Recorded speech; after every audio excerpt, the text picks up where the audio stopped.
Samantala, silipin naman natin ang sitwasyon sa Parañaque National High School. Nakatutok doon si Ivan Mayrina. Ivan? Yes, sa mga sandaling ito ay nagpatutungo na sa kanilang mga classroom ang may 6,000 mag-aaral na balik eskwela ngayong umaga sa Parañaque National High School. At saktong-sakto nga, kakatapos lamang ng kanilang flag ceremony ay ito, muli na namang bumubuhos ang mahinang ulan. At ngayong umaga nga po, tulad na nabagit ko, ay 6,000 mag-aaral ang nagbabalik eskwela ngayon.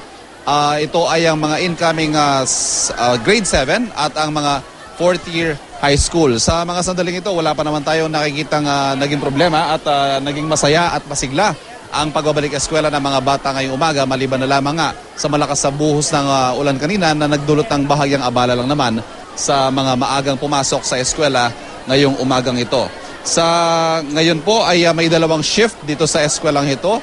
6,000 estudyante sa umaga, mahigit 5,000 sa hapon. Ito po magsisimula 1:30 ng hapon hanggang bago mag-alas 9 ng umaga. 11,500 ang estimate na magiging total student population ng Parañaque National High School ngayong school year 2012 to 2013 dahil hanggang ngayong buong buwan ng Hunyo ay patuloy daw po silang tatanggap ng mga late enrollees. At ngayon nga po ay nakapunta na sa kanilang mga classroom ang mga mag-aaral at patuloy tayo magbabantay sa magiging takbo ng unang araw ng pasukan dito sa Parañaque National High School.